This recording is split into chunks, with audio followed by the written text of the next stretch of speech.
Assalamualaikum warahmatullahi wabarakatuh. Saya Distia Hairani Saputri, mahasiswa PPG Prajabatan Gelombang 1 tahun 2024 di Universitas Maritim Raja Wali Haji. Pada mata kuliah Filosofi Pendidikan Indonesia ini, saya membahas perjalanan pendidikan nasional lebih lanjut dari pembahasan singkat saya pada infografis yang telah saya sajikan. Jika berbicara tentang pendidikan, maka salah satu hal yang teringat dalam benak kita adalah Ki Hajar Dewantara atau yang biasa disingkat dengan KHD. Beliau merupakan tokoh pembaharuan dalam bidang pendidikan di Indonesia yang hari lahirnya pada tanggal 2 Mei 1889 dijadikan sebagai Hari Pendidikan Nasional. Nah, untuk perjalanan pendidikan nasional itu sendiri dimulai dari pendidikan zaman kolonial Belanda. Pendidikan di Indonesia telah ada dari zaman kolonial Belanda.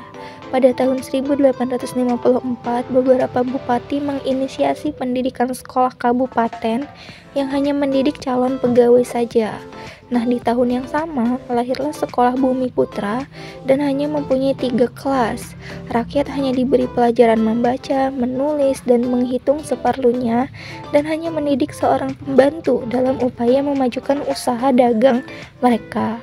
Pendidikan kolonial ini tidak sesuai dengan keadaan bangsa Indonesia dan membuat bangsa Indonesia bergantung terhadap kolonial Belanda. Pendidikan ini tidak membuat Indonesia merdeka. Para kolonial juga memberikan pembelajaran bahasa Belanda dan minimnya pembelajaran tentang budaya lokal Indonesia.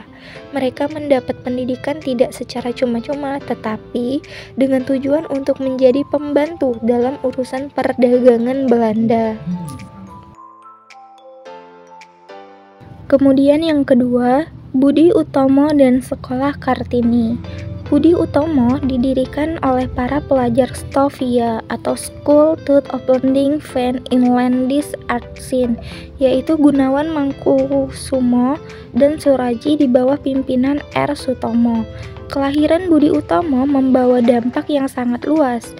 Organisasi ini bergerak di bidang pendidikan yang kemudian menjadi pelopor kesadaran masyarakat dalam merintis perkembangan yang harmonis bagi negeri dan bangsa Hindia Belanda. Budi Utomo meminta kepada pemerintah Hindia Belanda agar bisa memberikan beasiswa supaya bisa belajar di negeri Belanda.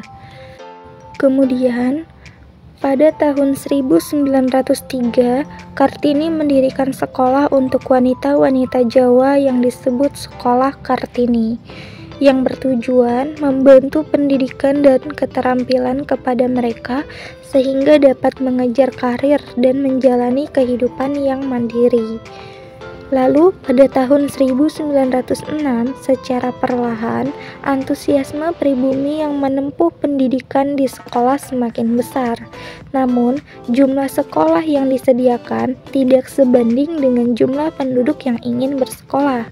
Keadaan pendidikan yang belum merata menimbulkan inisiatif untuk mendirikan sekolah. Mereka mendirikan berbagai sekolah umum dan kejuruan yang meniru metode dan sistem pengajaran barat dengan landasan cita-cita nasional. Nah, perhatian terhadap pendidikan bagi penduduk Hindia Belanda juga datang dari kalangan masyarakat Belanda, yaitu para misionaris dan zending serta tokoh-tokoh masyarakat Belanda. Salah satunya adalah Van Deventer. Van Deventer yang merupakan salah satu penggiat politis etis melakukan sebuah gebrakan dalam bidang pendidikan dan mendirikan sekolah Kartini di Semarang pada tahun 1913. Sekolah ini berada di bawah naungan Yayasan Kartini atau Kartini Vereniging yang didirikan di Belanda pada 1912 dan hanya menerima siswa perempuan Jawa saja. Kemudian yang ketiga ada Taman Siswa. Pada tahun 1922, Ki Hajar Dewantara mendirikan pendidikan yang humanis tanpa memandang kasta. sebagai gerbang kemerdekaan dalam kebebasan kebudayaan bangsa Indonesia yang diberi nama dengan Taman Siswa, merupakan pendidikan pertama di Yogyakarta. Dengan mendirikan perguruan tersebut, ia bercita-cita agar bangsa Indonesia merdeka lahir dan batin. Taman Siswa dibagi menjadi beberapa bagian, di antaranya Taman Indria atau Taman Kanak-kanak untuk anak berumur 5-6 tahun dan 9-10 tahun. Kemudian ada Taman Anak atau kelas 1-3 untuk anak berumur 6-7 tahun. Kemudian ada Taman Muda untuk kelas 4-6 untuk anak berumur 10-11 tahun dan 12-13 tahun.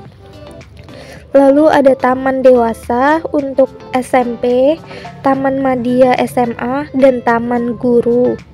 Salah satu semboyannya yang terkenal ialah Ingarsat Sung Tulodo atau di depan memberi teladan, Ing Madya Mangun Karso, di tengah menciptakan peluang untuk berprakarsa, dan Tut Wuri Handayani di belakang memberi dorongan. Lalu yang keempat ada pendidikan setelah kemerdekaan. Pada tahun 1945 hingga 1950, pendidikan Indonesia pada masa ini masih berada pada masa awal dalam keadaan yang sulit. Pembelajaran dilaksanakan dengan menambahkan berbagai budaya bangsa Indonesia yang dapat diwariskan ke generasi selanjutnya. Secara berangsur-angsur, pembelajaran di sekolah mengalami pergantian kurikulum yang telah ditetapkan oleh pemerintah. Mulai dari tahun 1947, yaitu kurikulum rencana pelajaran, tahun 1964 kurikulum rencana pendidikan sekolah dasar, 1968 kurikulum sekolah dasar, 1973 kurikulum proyek perintis sekolah pembangunan atau yang disingkat dengan PPSP, 1975 kurikulum sekolah dasar, kemudian 1984 kurikulum 1984, tahun 1994 kurikulum 1994, tahun 1997 revisi kurikulum 1994, tahun 2004 rintisan kurikulum berbasis kompetensi atau disingkat dengan KBK, tahun 2006 kurikulum tingkat satuan pendidikan atau KTSP, tahun 2013 kurikulum 2013, dan saat ini sedang ditetapkan kurikulum Merdeka. Nah, pembelajaran di sekolah tidak hanya terfokus pada kebudayaan saja, tetapi juga mengajarkan peserta didik untuk dapat berpikir kritis, komunikatif, kreatif, inovatif, serta berkolaborasi. Dan yang terakhir adalah kurikulum Merdeka. Kurikulum Merdeka yang saat ini diterapkan dalam pendidikan Indonesia selaras dengan pemikiran Ki Hajar Dewantara. Pemikiran tersebut ialah pendidikan akan memerdekakan peserta didik dari aspek lahir dan batinnya. Proses pembelajaran menerapkan pentingnya kemandirian peserta didik dalam menentukan pilihan mereka dengan kemampuan yang dimiliki peserta didik. Artinya, peserta didik diberi kebebasan menentukan minat dan bakatnya sesuai dengan kebutuhan masing-masing.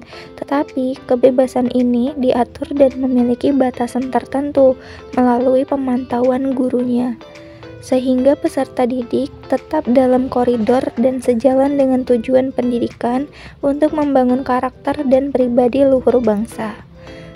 Kurikulum Merdeka ini diciptakan dengan tujuan untuk menciptakan pendidikan yang menyenangkan bagi peserta didik dan guru, serta menekankan pada pengembangan aspek keterampilan dan karakteristik peserta didik sesuai nilai-nilai bangsa.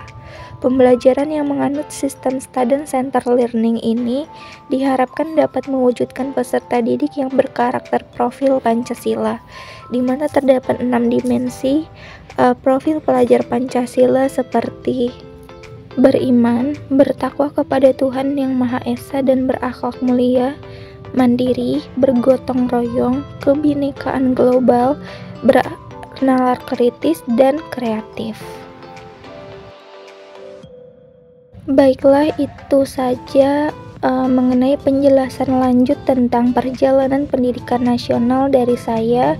Selebih dan terkurang saya mohon maaf. Saya akhiri. Wassalamualaikum warahmatullahi wabarakatuh.